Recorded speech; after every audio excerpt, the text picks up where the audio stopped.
The first time Clara saw the Black Hollow estate, she thought it looked like something out of a Gothic novel. 3 stories of stone and shadow, windows like watching eyes, and trees so old their bark looked like skin. She had met Elias Grayson at a university lecture on paranormal folklore. He was magnetic, quiet but intense, with eyes like storm clouds and a strange charm that made her forget the world. They married within 6 months. Elias came from a long line of ghost hunters. The Graysons were famous or infamous in certain circles. His family had been ridding the world of spirits, demons, and all manner of things that whisper in the dark for centuries. Clara, orphaned and craving family, embraced them eagerly. She was drawn to their confidence, their knowledge, their cold fire. Black Hollow, the Grayson ancestral home, was full of secrets. There were wings no one was allowed to enter, locked doors that Elias said were for safety. His parents were distant, almost suspicious of him, but Elias doted on it, and Clara was willing to ignore the oddities until the night she found the mirror. It was tucked away in a forgotten corner of the attic behind a wall of dusty drums. The frame was made of black iron, and its surface shimmered like oil. As soon as Clara looked into it, the room seemed to tilt. Her reflection didn't move the same way she did. It smiled when she didn't. That night she dreamed of fire.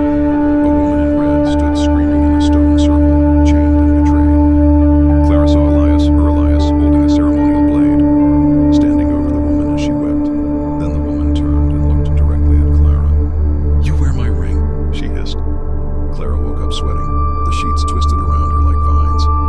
Elias slept soundly beside her, but there was a new mark.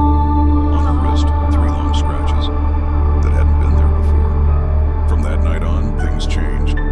She heard whispers in the walls, voices that called her Mariella.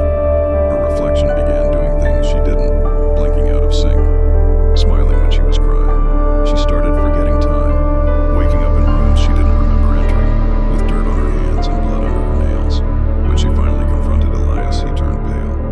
"Mariella," he said, like tasting poison. "She was my mistake." He confessed. Mariella was a witch, possessed by a demon, or so his family believed.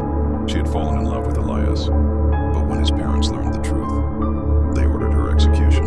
Elias had led the ritual that tore the demon from her and burned her body, but not before she swore vengeance on Elias and everything he loved.